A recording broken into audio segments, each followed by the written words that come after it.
ধরেন একটি মেয়ের উপরে যখন রেপ হয়,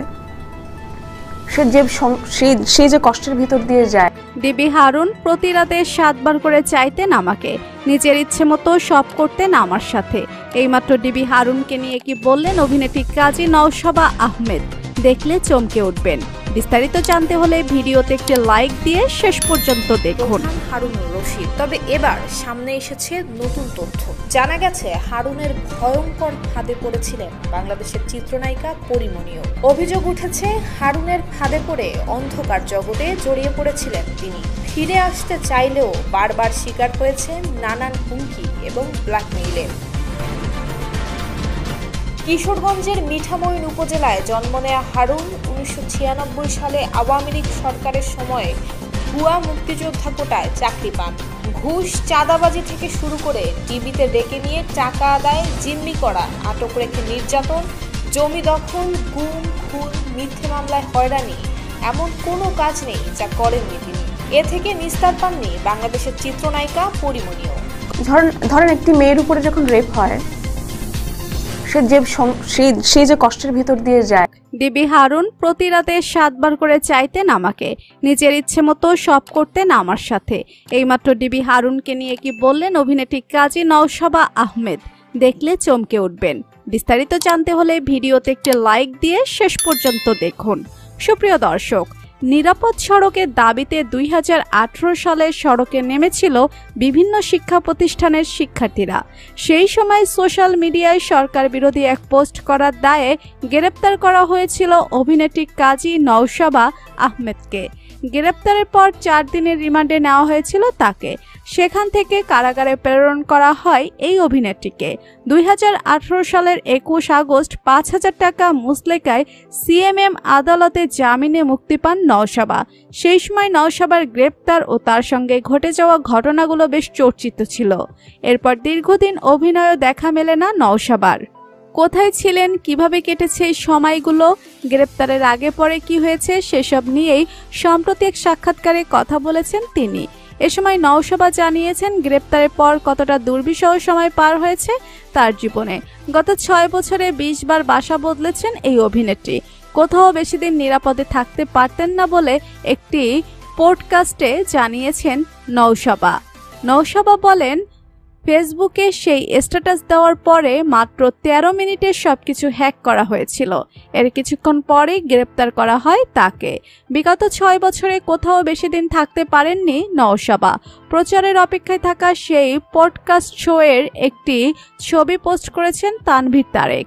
সেটা উল্লেখ করে তানভীর তারেক লেখেন, 2018 সালে প্রথম রুলিং পার্টির অন্যায়ের বিরুদ্ধে প্রতিবাদকারী শিল্পী হলেন অভিনেত্রী কাজী নওশাবা আহমেদ।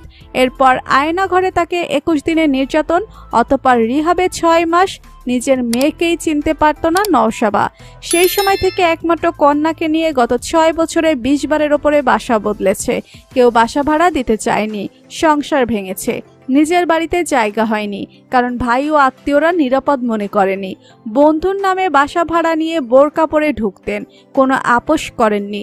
অনেক রকম অফার এসেছে, মামলা করেছেন আগেই, যা এখনো চলমান। গল্পগুলো আসছে। নওশাবার বিরুদ্ধে দায়ের করা মামলার অভিযোগে বলা হয়, নওশাবা নিজের ফেসবুক আইডি থেকে লাইভ ভিডিও সম্প্রচার করে বলেন, আমি কাজী নওশাবা আহমেদ আপনাদেরকে জানাতে চাই, একটু আগে জিগাতলায় আমাদেরই ছোট ভাইদেরকে একজনের চোখ তুলে ফেলা হয়েছে এবং 2 জনকে মেরে ফেলা হয়েছে। আপনারা সবাই একসাথে হন, প্লিজ ওদেরকে প্রোটেকশন দেন বাচ্চাগুলো।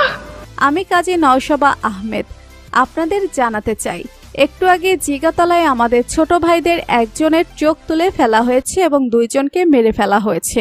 অভিনেত্রী কাজী নওশাবা আহমেদ বলেন, বলেছিলাম যে আমার চোখ বাঁধা ছিল, কিছু সাদা পোশাকের মানুষ আমাকে ধরে নিয়ে গিয়েছিল। আমাকে রিমান্ডে দিয়ে অনেক কষ্ট দিয়েছে। অনেক পুলিশ অফিসার আমার উপরে শারীরিক নির্যাতন করেছে। ডিবি হারুন আমাকে অনেকবার ব্যবহার করেছে। নিজের ইচ্ছে মতো আমার সাথে সব করেছে। অভিনেত্রী আরো বলেন, ডিবি হারুন অনেক খারাপ চরিত্রের মানুষ। ও আমার সাথে এক রাতে 7 বার করেছে। আজ বাংলার সকল মানুষ সরকারের পতন দেখেছে। ডিবি হারুনের পতন দেখে তাই আমি এখন অনেক খুশি। আমার নির্যাতনের শাস্তি ওরা পেয়েছে। তো বন্ধুরা, অভিনেত্রী কাজী নওশাবা আহমেদকে নিয়ে আপনাদের কি বলার আছে? ডিবি হারুনকে নিয়ে আপনাদের কি মন্তব্য? লিখে জানিয়ে দিন কমেন্ট করে। সম্পদ বলতে ছিল তার অপরূপ সৌন্দর্য, তবে এই সৌন্দর্যই কাল হয়ে দাঁড়িয়েছিল পরীর জন্য। চলচ্চিত্র জগতের পেছনে অন্ধকার এক অধ্যায়ে জড়িয়ে পড়েন পরীমণি। এক পর্যায়ে তার জীবনে আবির্ভাব হয় ডিবি হারুনের। অত্যন্ত চতুর আর সুবিধাবাদী হারুন পরীমণির দুর্বলতাকে হাতিয়ার হিসেবে ব্যবহার করে নিজের স্বার্থ হাসিল করতে শুরু করেন। সাবেক এডিসি গোলাম সাকলাইনের সাথে কলঙ্কজনক ঘটনা এবং পরবর্তীতে তাকে জোরপূর্বক চাকরিচ্যুত করা এর মোক্ষম একটি উদাহরণ। তবে পরীমণি প্রতিনিয়তই চেষ্টা করে গেছেন হারুনের বলয় থেকে বেরিয়ে আসার, কিন্তু অতীতের করা কিছু ভুলের কারণে বরাবরই ব্ল্যাকমেইলের শিকার হয়েছেন তিনি। জানা গেছে হারুনের আরেক শত্রু নাসিরউদ্দিন মাহমুদের সাথে জড়িত থাকায় আটক হয়েছিলেন পরী। এরপর হারুন তাকে জেল থেকে ছাড়িয়ে এনে নিজের স্বার্থে ব্যবহার করতে শুরু করেন।